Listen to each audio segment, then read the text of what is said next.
Bom dia, meu nome é Vitor Vieira Vasconcelos, sou professor na Universidade Federal do ABC e dentro do projeto de extensão Capacitação em Geotecnologias, nós vamos hoje fazer uma atividade de análise de centralidade.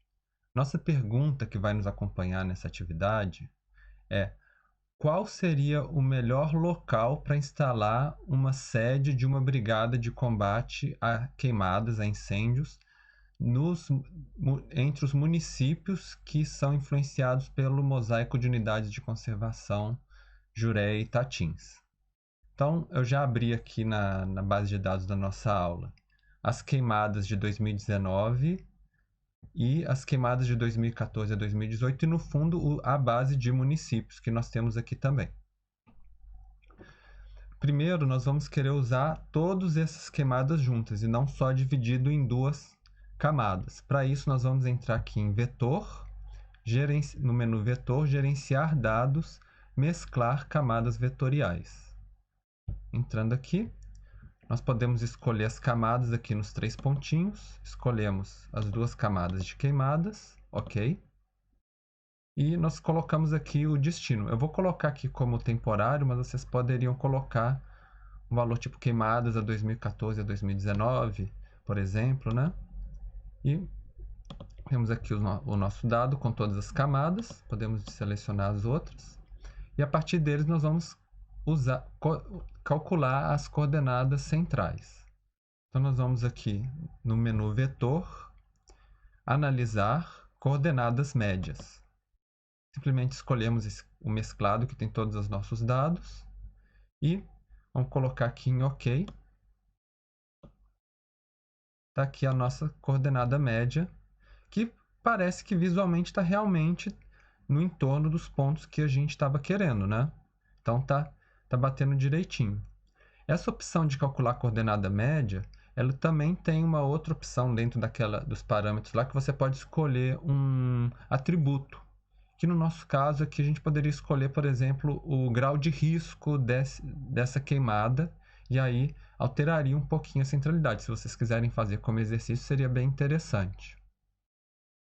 Uma outra pergunta que nós poderíamos fazer, além de qual que é o ponto central, seria qual que é a distância média que nós teríamos que percorrer da nossa sede para visitar cada uma desses locais onde ocorreram queimadas, né? Qual que seria o deslocamento médio dessa sede? Para isso, existe uma representação visual que nós chamamos de círculo de desvio padrão, que nós podemos também analisar. Para isso, nós vamos entrar aqui em Complementos, Gerenciar e Instalar Complementos aqui no menu. Nós vamos procurar por esse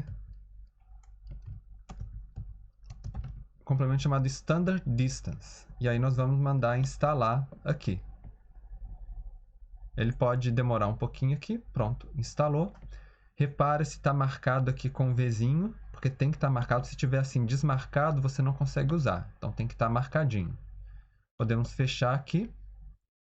E agora que já instalamos, a gente pode abrir a caixa de ferramentas, no ícone aqui de caixa de ferramentas, ou em processar caixa de ferramentas.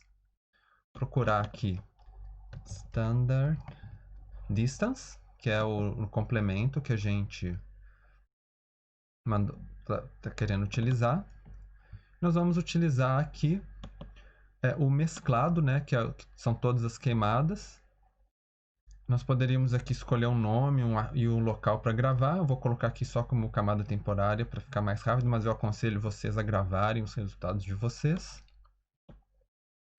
Pronto, criamos aqui nossa camada de saída. Eu vou colocar a coordenada média aqui por cima, né? Vocês veem que o círculo está bem batendo com a coordenada média. E se nós colocarmos os outros dados de queimada, a gente vê que seria mais ou menos essa ideia, que desse ponto central, em média, tem que percorrer esse raio de distância para conseguir acessar as queimadas que vão acontecendo, né? Esse aqui é o tipo de análise.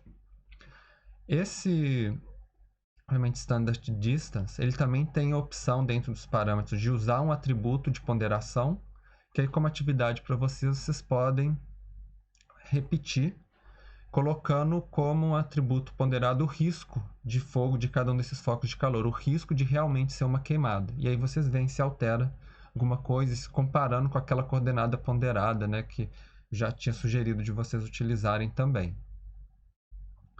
Uma outra análise, além de ser um círculo, a gente pode pensar que nem sempre o deslocamento ocorre de maneira igual em todas as direções. Então, nós poderíamos pensar em uma elipse.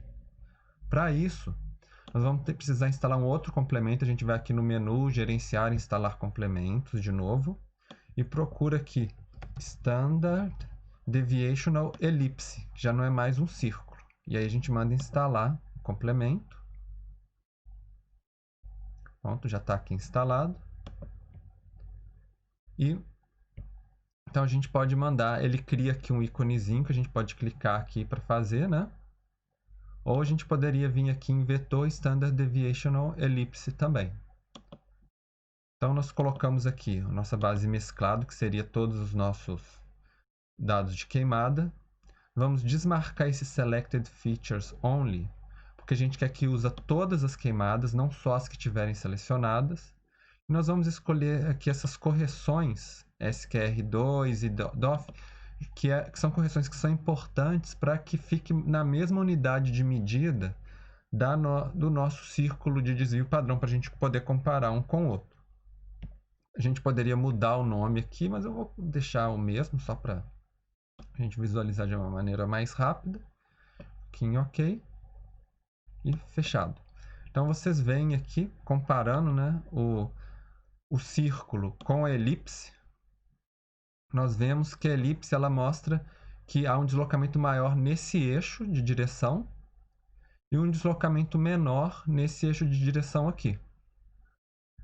Existem, agora comparando, né, a elipse com o círculo, no círculo a gente tem essa opção de entrar aqui na tabela de atributos e ele tem aqui qual que vai ser o raio do nosso círculo. 28 quilômetros, aproximadamente 27,8 quilômetros, né? Na elipse que a gente tem aqui, a gente tem outros atributos. Se a gente abre a tabela de atributos, ela vai ter as coordenadas do ponto médio, né? Vai ter a distância do eixo maior, 32 km, e do eixo menor, 22,7 km, mais ou menos. A direção, tanto em radianos quanto em ângulos, que seria quanto que está inclinada a nossa elipse também. Então, bom, dá para fazer novamente essa elipse usando atributos ponderados, por exemplo, pelo risco de fogo, e aí fica como atividade para vocês fazerem também. Uma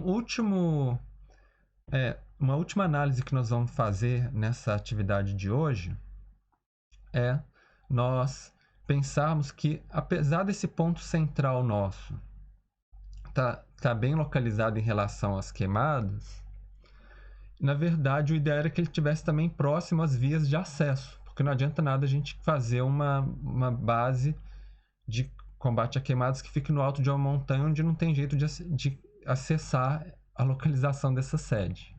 Para fazer esse tipo de análise, nós vamos começar adicionando mais uma camada. Nós vamos aqui no nosso gerenciador de dados livres, nós vamos colocar essa camada de rodovias. Nós vamos adicionar aqui no botão adicionar e fechar, que ele mostra quais que são as principais rodovias, né? Tá aqui vamos colocar uma cor um pouquinho mais escura, em preto, pode ser, né?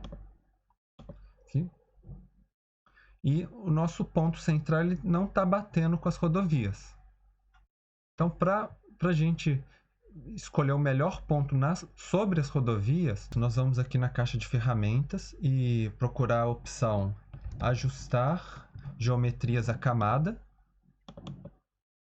Vamos escolher a camada de entrada, vai ser a nossa coordenada média, e a camada de referência vai ser a rodovia. E como tolerância, nós vamos falar qual que é o máximo em unidades de medida que nós vamos permitir mover a nossa coordenada média. Vamos colocar aqui 10 km, por exemplo. E lembrando que esse valor 10.000 aqui é porque os nossos dados estão em coordenadas UTM, então a unidade vai ser em metros. E vocês podem colocar aqui qual que vai ser o nome e a pasta da camada que nós vamos gerar. E colocamos aqui para executar. Pronto, está aqui. Nossa geometria aderida, vou tirar, ela está bem aqui, caindo em cima da rodovia, diferente da nossa coordenada média que estava aqui do lado de fora. Se vocês quiserem, já tiverem feito a atividade de calcular a coordenada média ponderada, vocês podem também tentar aderir essa coordenada média ponderada à rodovia para ver que ponto que ela poderia ficar. Bom, essa era a atividade de hoje. Espero que vocês tenham gostado, que seja útil para vocês aprenderem a fazer esse tipo de manipulação de informações espaciais. Se tiverem alguma dúvida, podem entrar em contato conosco nos canais de comunicação e até a próxima. Até mais!